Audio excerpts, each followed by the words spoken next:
In this week's roundup, Super proves his superiority over Bolo, Fnatic sneaks into the APAC Playoffs, and Team 1 plays 2 games within 3 hours.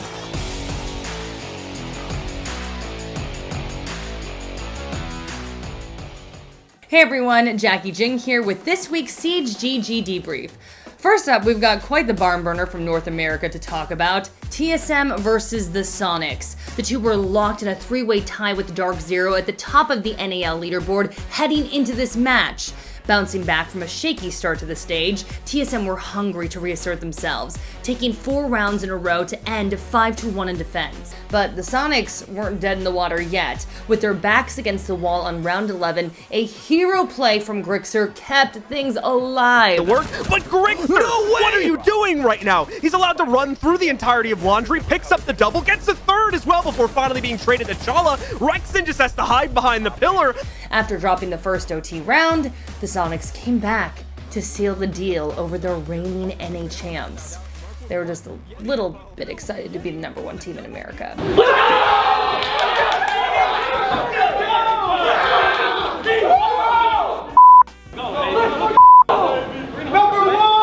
Over in Europe, it's the matchup you've all been waiting for, BDS versus G2.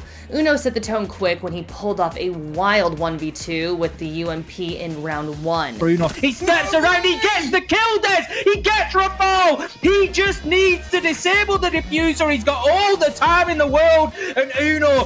The slugfest would go back and forth until the half, when BDS caught on fire on the defense. They'd find the advantage fast as G2 struggled on attack, taking 1 dominant round but failing to close out rounds. BDS would take this one 7-4 as they stay ahead of Na'Vi and hold on to first in Europe. Meanwhile, the playoff race in LATAM was heating up as Team 1 was put through the grinder with 2 games in 1 day. The first was a long and impossibly tight battle against Furia, but Team 1 came out losers, 7-8. The second game, just 3 hours later, proved much better though. Alamo, who also had been the top performer against Furia, helped Team 1 to a 7-5 win over MIBR, with a combined 31 kills across both games. There's a minute left on the round.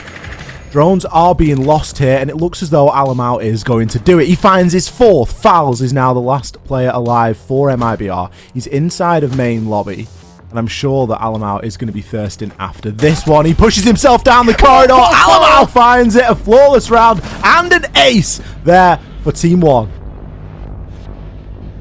Over in APAC North, it was both a nervy and an easy week for Fnatic fans. After a bad start to the season, it seemed that Fnatic would be missing out on the playoffs like in 2020. However, a 7-0 demolition of T1 put fate back into the Aussies' hands going into the last day. So smart move to take it all the way up to the reinforcement, but it doesn't matter because T1 are losing the gunfights. He's going to be able to find a kill himself as well. Soldier finds a response. Canis will do so as well, and Styx now needs to push in. He needs to clean up, gets the first, knows where the second is the last man standing. It's Soldier right behind the piano, but it will not last. It's Styx to get the kill. It's Fnatic to go to playoffs yet once again. It's been a while. It was once again easy, however, as Fnatic beat Talon 7-1 and denied them playoffs while sneaking in themselves. Meanwhile, down south, the Knights were gearing up for a challenge against Elevate for the lead. Unfortunately for them, the Tom Yum was too hot to handle as Elevate battled them aside 7-3. The laser sight is fantastic, and Elevate are getting faces of Knights right now.